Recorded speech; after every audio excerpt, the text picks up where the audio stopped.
I want to introduce my partner in crime in many events, including first it was a youth town hall, now the Future Leaders Town Hall, but someone who shares a passion with me of civic engagement and creating leadership that really has an impact. So please welcome Alberto Olivas, who is the director of the Center for Civic Participation for Maricopa Community Colleges.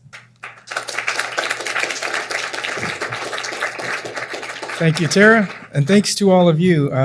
These Future Leader Town Halls are like Christmas for those of us involved in the town hall process.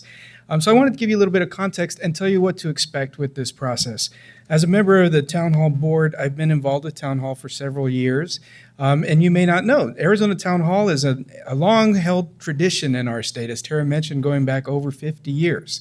And the Arizona Town Hall is a 2.5, 3-day process by which state leaders, community leaders from all over Arizona come together and they talk in groups and work through their different disagreements and differences with the goal of figuring out what is it that we can all live with as a state on whatever the topic is. And they're always really important and juicy and dramatic issues at stake for us in Arizona. So we have this long-held tradition of bringing people together to work through our differences and figure out what is our common ground and what do all of us, rural Arizona, urban Arizona, all of the different constituencies and generations, people that have just moved here recently and people whose families have been here for a long time, what do we all want for our future and what are we all willing to do to accomplish what we want for our state? So it's a complex process, and I think I can tell you that the Future Leaders version of this, the student version, comes out of the fact that we have a long-held tradition of bringing students to the Arizona Town Hall. So Maricopa Community Colleges, we always send students. Pima Community Colleges, the universities, all send students to sit at the table at the same level as legislators, as people from the governor's office, as county supervisors and city councilmen and mayors, and say, hey, this is what I think we should do in Arizona. No titles, no important positions. Everyone's at the same table, at the same level, with the same amount of consideration and respect. And because our students have done such a good job at representing their generation in these discussions, they pointed out to us, and the community leaders responded enthusiastically, the need to do more to surface the voice of young people and of students in our state.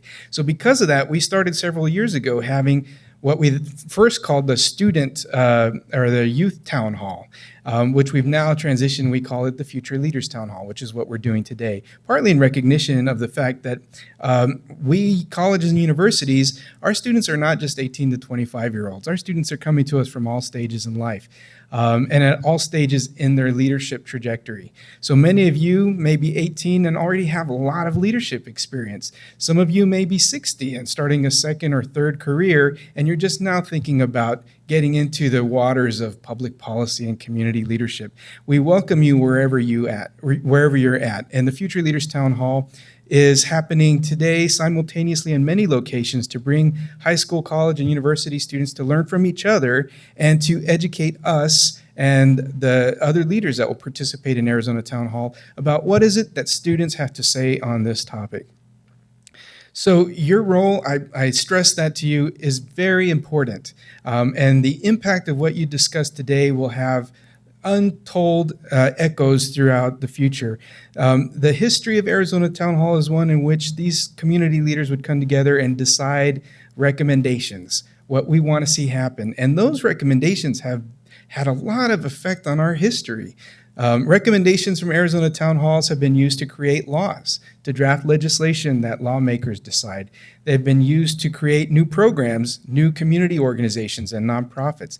They've been used to affect what we teach in public schools.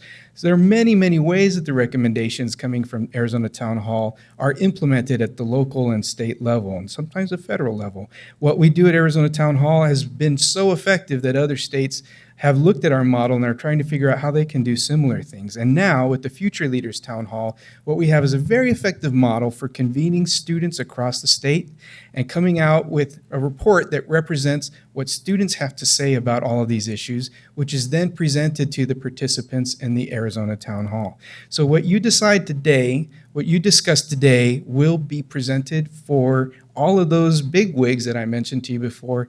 They will consider that, and they take it very seriously. So I hope you will take your role in this process very seriously as well. What's also unique about Arizona Town Hall is the model is based on one of deliberation and civil discourse, as opposed to debate. So you're not going to see in this event or in the Arizona Town Hall events people standing up at podiums and arguing with each other and trying to prove why one or the other is wrong. The idea of deliberation is to figure out, despite our disagreements, what do we agree to? What are our common priorities, our common concerns? What can we all live with together? The point isn't to try and get anyone to change their mind or figure out that you're right and they're wrong, because that doesn't really happen. The point is for us to figure out, despite what we disagree with, what do we really need to work together to address the problems and the opportunities in our state.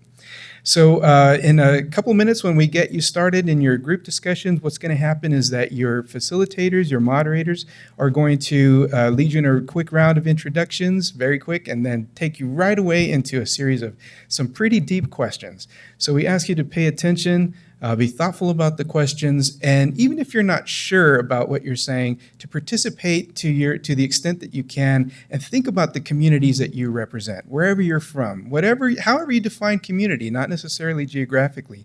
Your job is to represent what you know, and to represent your future, and represent what you think needs to happen so that we're doing what we need to do to ensure a secure and prosperous future for our state and for you and your family going well into the future.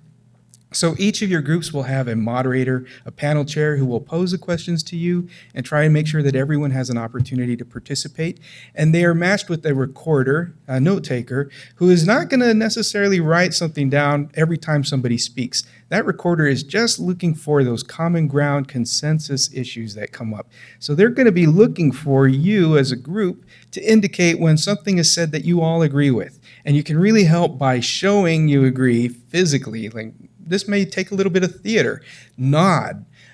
Look happy when somebody says something that you like and you agree with. Use your whole body to show, I'm on board with what has just been said. If not, if you don't agree with something that's been said, you need to do that as well. Shake your head, furrow your brow, make an ugly face. But it's important for the facilitator and the recorder to know, okay, we don't have agreement on this point. We need to do a little more discussion to figure out where is there a common ground on this issue. If you just sit there like a lump, then people will assume you're fine with what's just been said. So it's your job to really be courageous. Speak up, agree, disagree, but do so in a respectful way. That's the point of deliberation, is we don't attack people, we attack ideas. Ask questions to each other and say, you know what, I'm not sure I'm comfortable with what you've said, or I'm not sure I can live with that, or I don't agree, and here's why I don't agree, but please speak up. The moderators will be posing those questions, recorders will be writing it down. We'll begin in 1 minute, and we'll go until 5, and then the tables will be giving reports out to show what did our table come up with that we agree needs to happen with this topic. You're looking for recommendations, and so it's important to keep that in mind. What you decide today will inform decisions made by community leaders in the future, but we're also looking for recommendations about what you can do individually and what you and your peers can do. So some things need to be handled at the state level, maybe federal level, but a lot of it can be handled by yourself. So what can you do differently than you're already doing? What influence can you have yourself on others around you? So we're looking for all of that good stuff. I'm excited for your conversations. And now we're going to go ahead and ask you to go to your table groups, and your facilitators and your recorders will take you through this process. We're excited to hear what you're going to come out with, and thank you for participating in this important process for the future of our state.